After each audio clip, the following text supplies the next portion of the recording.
In Celtic folklore, Nicnevin is known as the Queen of Fairies. Her name is derived from a Scottish Gaelic surname meaning daughter of the little saint. She is the crone goddess of Samhain, representing the onset of winter, and she governs the realms of magic and witchcraft. Samhain marks the end of the harvest season and is celebrated on October 31st. It is said that on this day, the veil between worlds grows thin, and the living can communicate with those who have passed. Nicnevin is depicted as the mother witch of sorcery. Themes of protection, ghosts, divination, peace, and winter are often associated with her. Because of her association with Samhain, she is often seen with pumpkins and gourds, which are traditionally carved for protection and to illuminate the path for a spirit's transition from one world to the next. She is a goddess that can move easily between worlds and is said to fly through the air accompanied by flocks of honking geese.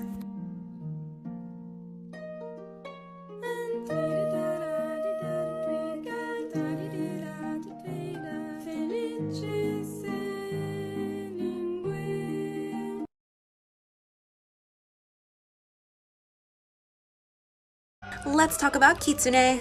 Kitsune means fox in Japanese, so for the purposes of this video, when I say kitsune, I'm only talking about the foxes in Japanese folklore. Kitsune in Japanese folklore are often called yoko in Japanese as well. When a normal fox reaches an advanced age, it turns into a kitsune. Kitsune are seen as incredibly intelligent creatures that possess paranormal and shape-shifting abilities. As a kitsune gets older, its power increases, as well as its number of tails. Once a kitsune has earned its 9th tail, it becomes a Kyubi no kitsune, or a 9-tailed fox, and it gains the power of omniscience. After living 1,000 years, a kitsune can turn into a tenko, or a heavenly kitsune. Tenko are the most powerful of kitsune and can ascend into the heavens. Kitsune are also associated with the Shinto kami of fertility and rice, Inari. You will always see kitsune statues like this in Inari shrines. Kitsune were originally seen as messengers for Inari Okami, but as time goes on, sometimes Inari Okami is depicted as a kitsune. That's all for today. Like for more content about Japanese culture and folklore. Bye!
Most people familiar with Irish or Celtic folklore are familiar with the concept of the changeling.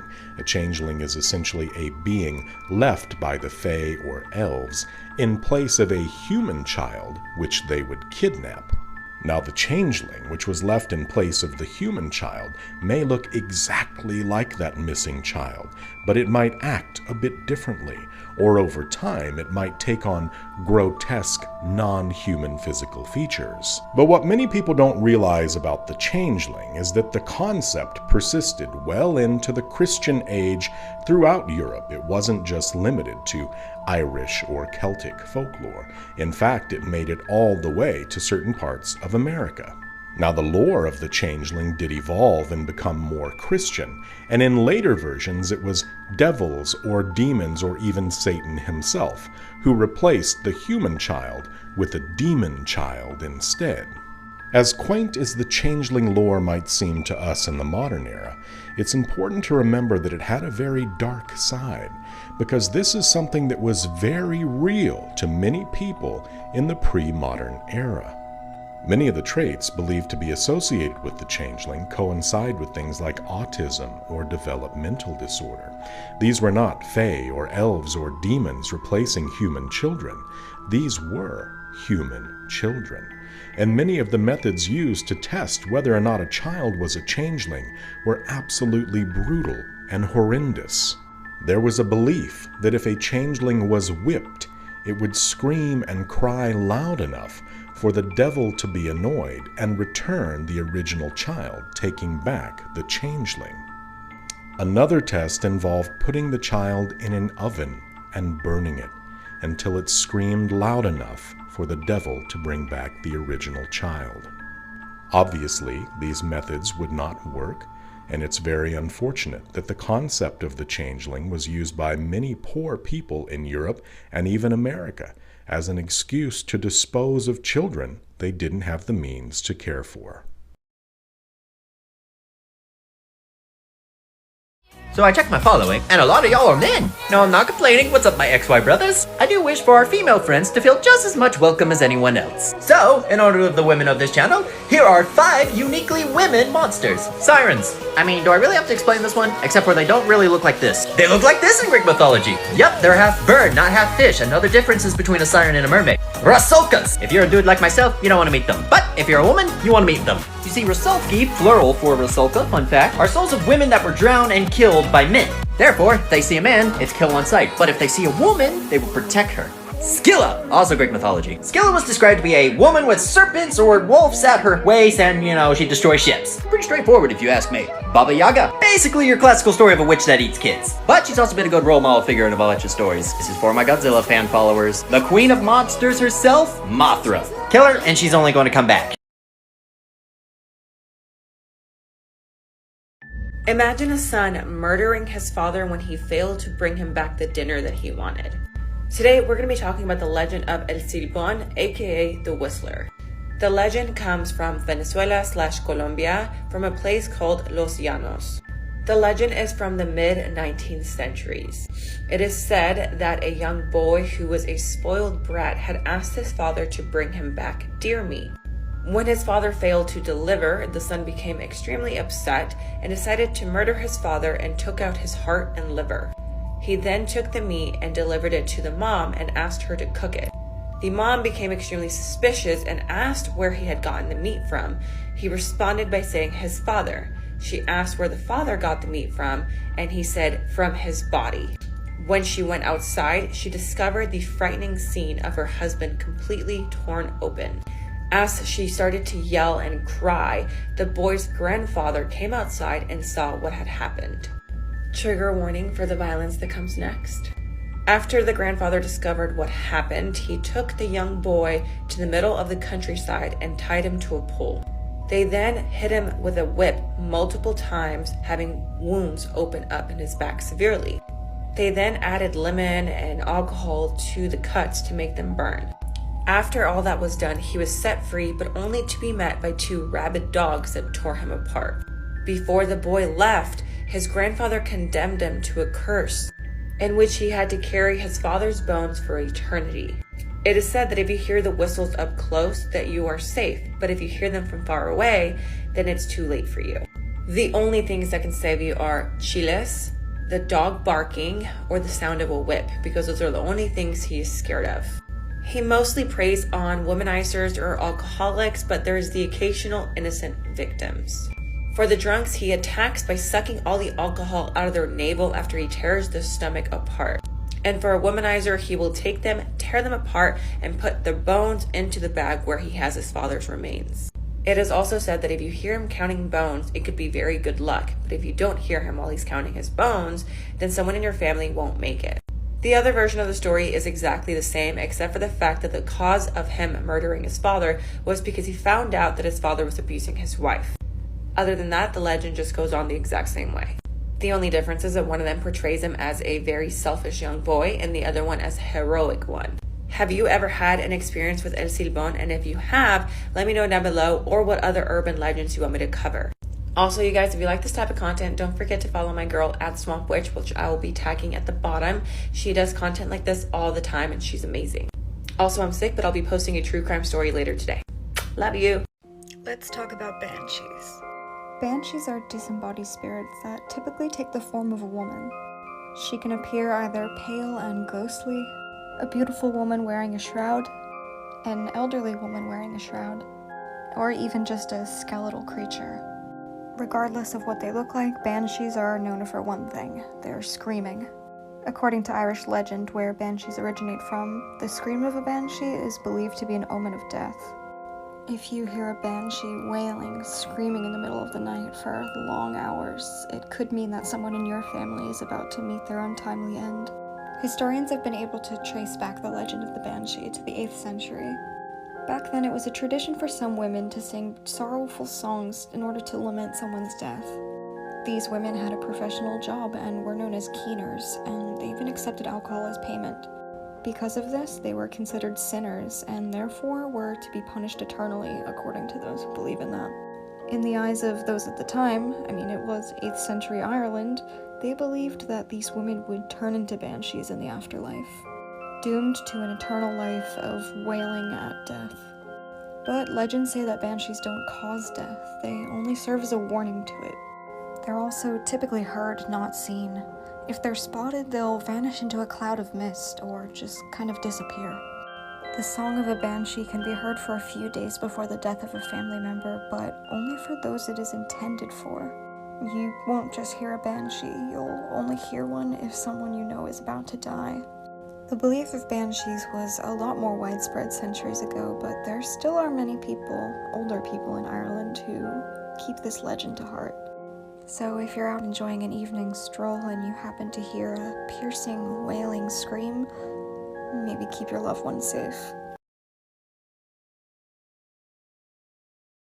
The Wood Devil of Coos County. I couldn't find a whole lot of information on them, but allegedly outdoorsmen and hikers have described hearing screams of the creatures all over Coos County in New Hampshire, and the devil are said to be very hard to get a look at because they always hide behind trees. But they're described as being 7 to 9 feet tall with shaggy, tan and gray hair, and just looking horrifying. Some say that they're a variant of Bigfoot, or even possibly the offspring of a Bigfoot and Wendigo. Have you ever seen one? Let me know in the comments.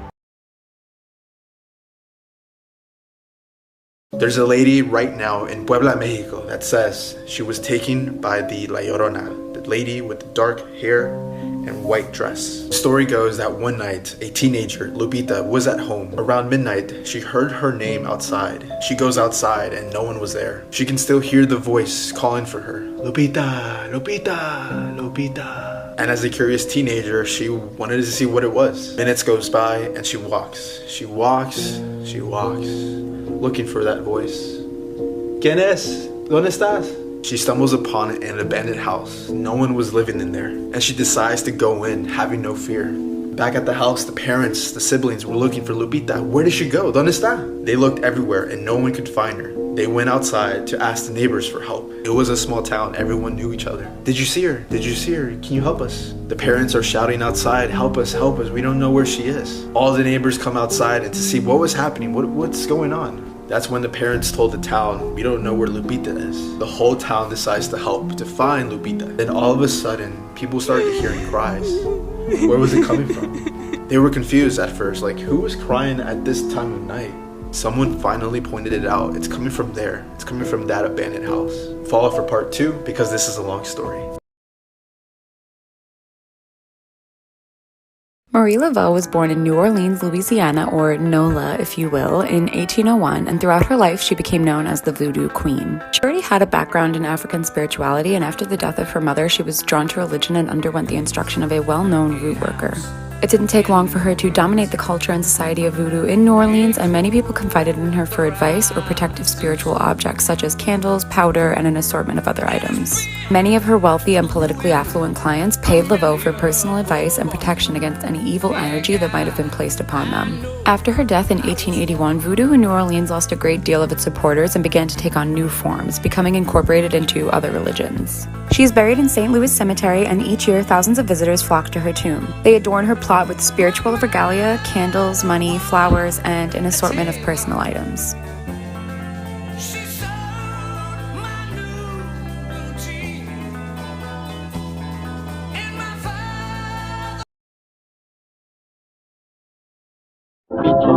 They are full of stones. I like bananas because... On today's episode of Things You Might Find in the Woods That You Should Absolutely Avoid at All Costs, old military bunkers.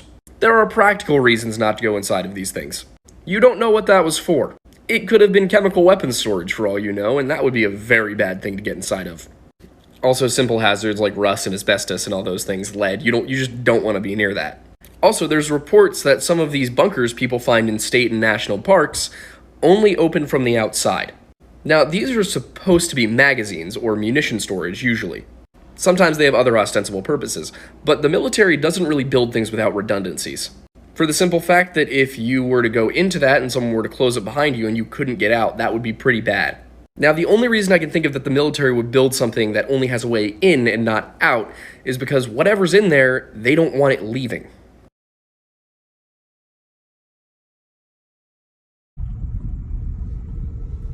Dude.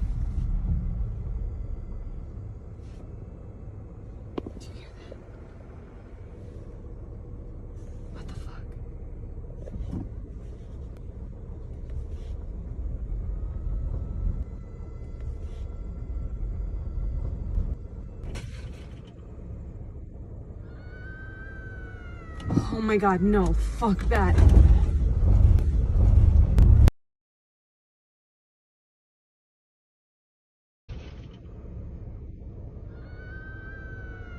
Oh my god, no. Okay, I've been tagged in this a whole bunch of times, and all I have to say, no. Fuck no. You hear that shit, you go. It's bad enough if you're in the middle of the woods and it's dead quiet. No sounds of birds, no sounds of animals rustling in the bush, whatever. And if you watch that video, you'll hear kind of a droning, screaming sound. But you hear something out in the middle of the woods that just sounds like a woman screaming. That is something trying to draw you out. That is something that wants you to come out and is trying to draw on your inner feeling that you need to help, that another human being is in danger and you have to go help them, so that it can draw you out of a safe place like a car and into the open where it has all the advantages. So yeah, if she didn't edit that sound, if that's 100% real, definitely bona fide flesh pedestrian, get the fuck out of there. You hear human mimicry, you hear whistling, you hear singing in the middle of the woods, you go. You do not stay. Fucking floor that shit. La Planchada is a Mexican ghost story of a nurse who is often seen in hospitals. The story takes place in the 1930s and tells the tale of a nurse who took great pride in her job and always made sure her uniform was clean, crisp, and perfectly ironed. She ended up falling in love with one of the doctors at the hospital, and they were shortly engaged. The doctor left town to attend a medical seminar, and weeks went by where she did not hear from him. Beside herself with worry, she found out that the doctor met another woman while he was away, and the two had wed. She was extremely heartbroken and fell into such a deep depression that she started to neglect her own patients.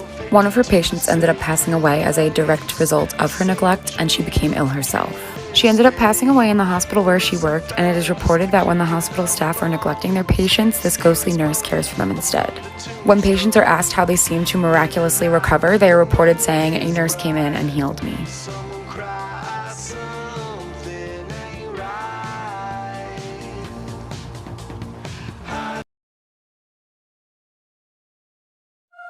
The legend of La Sayona originated in Venezuela and tells the tale of a vengeful spirit who appears to men who have affairs. One night, a man who was obsessed with her lied to her and told her that her husband was having an affair with her own mother. Blind with anger, she burned down the house with her husband and baby inside and ran to her mother's house immediately after. She attacked her, and as her mother bled to death, she cursed her, telling her she would now have to avenge women by killing their unfaithful husbands. The legend claims that when her spirit appears, she'll ask for a cigarette or for a ride home, and anyone who gives in to her temptation will suffer the consequences.